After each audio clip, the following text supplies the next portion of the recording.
बच्चों, आज हम बाजार दर्शन पाठ का शेष अध्ययन करेंगे। बाजार के जादू से बचने का उपाय है कि जब बाजार जाओ तो मन खाली नहीं होना चाहिए। मन को यह मालूम होना चाहिए कि हमें कौन कौन सी वस्तु खरीदनी है। जब ज़रूरत हो किसी वस्तु की तभी बाजार जाएं, अन्यथा बाजार ना जाएं। मन को मनमाने पन की छूट नहीं देनी चाहिए। मन में लक्ष्य हो तो बाजार आनंद देगा, वह आपसे कृतार्थ होगा। बाजार की असली कृतार्थता है आवश्यकता के समय काम आना।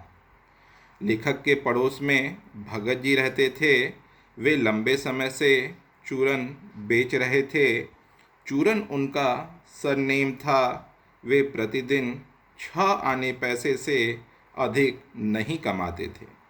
वे अपना चूरन थोक व्यापारी को नहीं देते थे और ना ही पेशगी ऑर्डर लेते थे। 6 आने पूरे होने पर वे बचा चूरन बच्चों में मुफ्त बांट देते थे। वे सदा स्वस्थ रहते थे। उन पर बाजार का जादू नहीं चल सकता था। वे अनपढ़ थे, बड़ी बड़ी बातें नहीं जानते थे, किंतु उनका मन अडिग रहता था। उनसे मानो पैसा भीख मांगता है कि मुझे ले लो, परंतु इस निर्मम व्यक्ति के मन में पैसे पर जरा भी दया नहीं आती थी। लेखक कहते हैं, पैसे में व्यंग शक्ति होती है। पास से यदि धूल उड़ाती मोटर गाड़ी गुजर जाए तो व्यक्ति परेशान हो उठता है कि हाय, मेरे पास ऐसी मोटर गाड़ी क्यों नहीं। मैंने मोटर वाले माँ बाप के घर जन्म क्यों नहीं लिया। परंतु यह व्यंग चूरन वाले व्यक्ति पर कोई असर नहीं करता, क्योंकि उनके भीतर तृष्णा और संचय करने की प्रवृत्ति नहीं थी। एक दिन भगत जी और लेखक की राम राम हुई। लेखक ने देखा कि भगत जी सबके साथ मिलते जुलते हंसते जा रहे हैं। उनकी आंखें खुली थीं।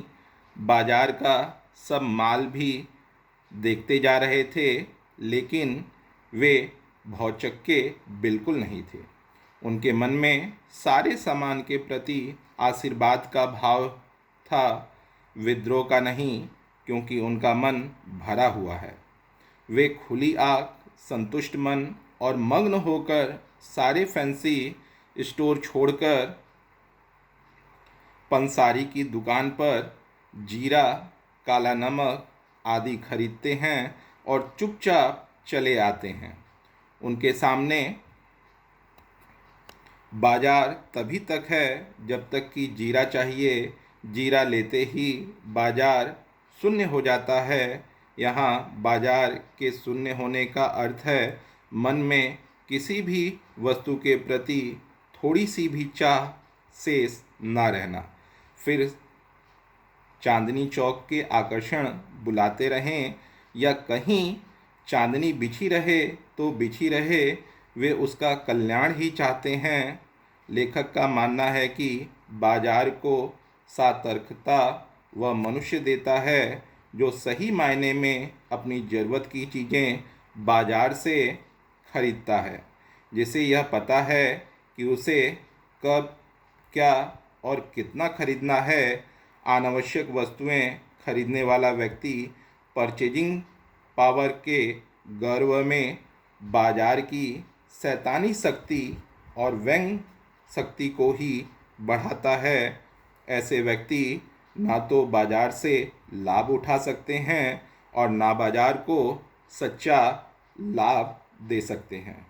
वे लोग बाजार का बाजारूपन बढ़ाते हैं, फिर मनुष्य में परस्पर भ्रातृत्व अर्थात भाईचारा नष्ट हो जाता है और वे ग्राहक और बेचक रह जाते हैं, मानो एक दूसरे को ठगने की ताक में हों। ऐसे बाजार में शोषण बढ़ता है, कपट सफल हो जाता है। ऐसे बाजार मानवता के लिए विडंबना है।